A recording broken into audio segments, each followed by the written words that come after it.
Now this is our fourth session in which we will talk about what were the traditional food ingredients for Koreans. First, Koreans have been mostly living on grains and vegetables and legumes, and these were the main ingredients. Meat was not the main part in Korea, as we will talk later. Now, what grains have Koreans been eating? Well, today, the staple food in Korea is very much rice, as we all know. However, this was not true in ancient days. Rice came relatively early to Korea, but growing rice was difficult, and Koreans seldom produced enough rice to rely only on rice. Instead, traditionally, Koreans have been depending on grains such as millet, the small yellow grains, and sorghum, which in northeastern part of China and Manchuria, people also rely on sorghum, which looks like a corn, but it's a red small grain, and buckwheat, as we talked about, which becomes the sauce for cold noodle, and also barley, which has been probably one of the most important non-rice grain after rice in Korean diet, and of course the rice. So these grains were traditional Korean grains. Now, what vegetables Koreans eat? Now, traditionally Koreans were relying on lettuce, eggplants, garlic, green onion, turnip, and gourd, and water parsley, and also after late 19th century, Chinese cabbage. Koreans had their own cabbage, but this was replaced by Chinese cabbage when it reached Korea, because Chinese cabbage was more suitable to make kimchi than the traditional Korean cabbage.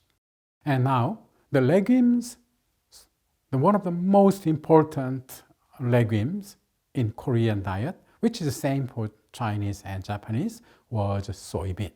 As a matter of fact, in the whole world, East Asians were relying on soybean very much.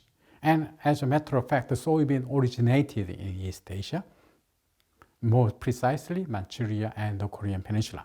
So soybean has been the most important sources for a lot of fermented foods such as doenjang and so on.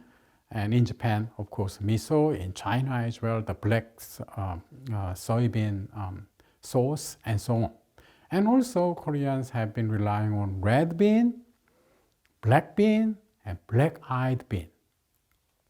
And as I said, soybean originated from Manchuria and the Korean Peninsula, and it spread out everywhere in the world.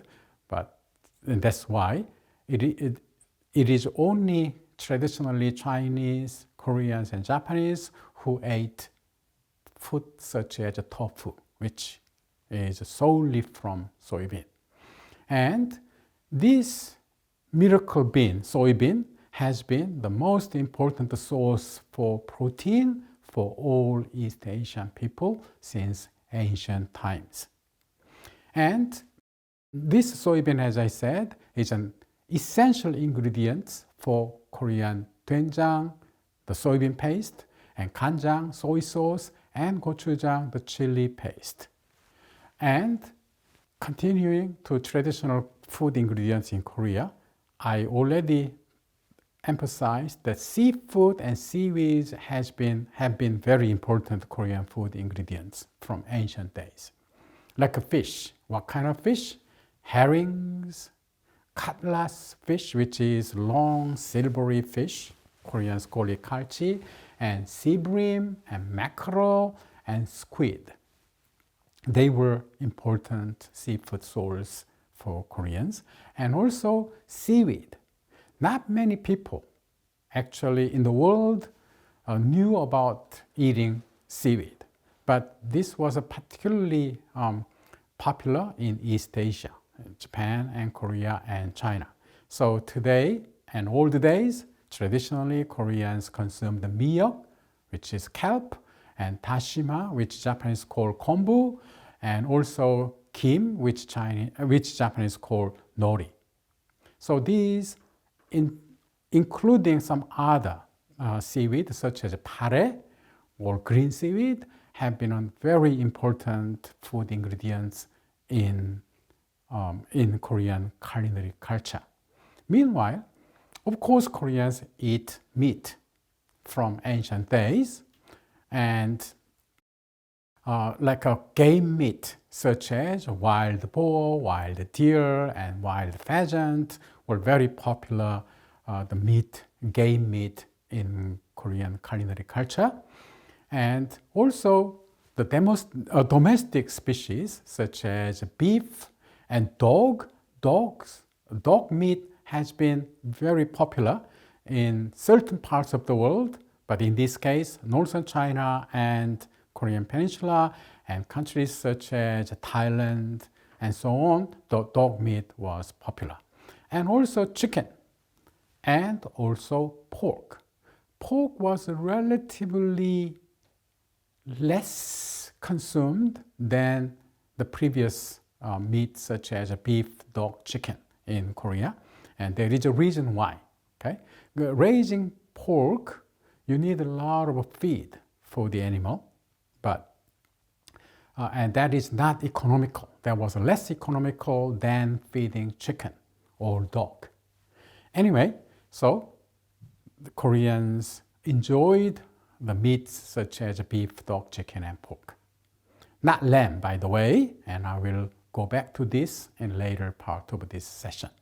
Nevertheless, meat compared to vegetables and grains and fish and seaweed was generally rare in the Korean diet, because Korean climate and so on, it doesn't really allow Koreans to consume huge amount of meat.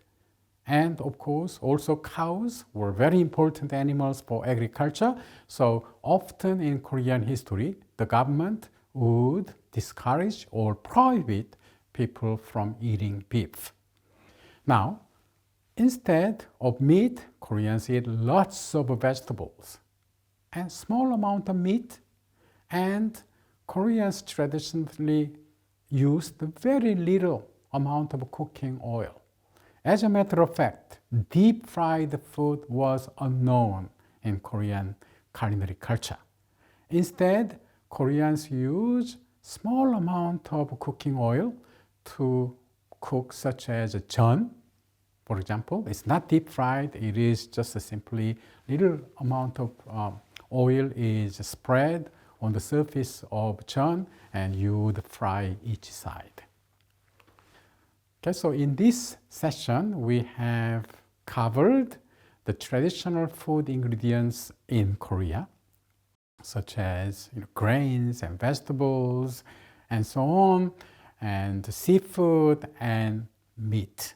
So our conclusion is the Koreans traditionally ate very large amount of vegetables, but very little meat, and used very little cooking oil. And then in our next session, we will talk about how social, cultural, political environment has been influencing on Korean food culture.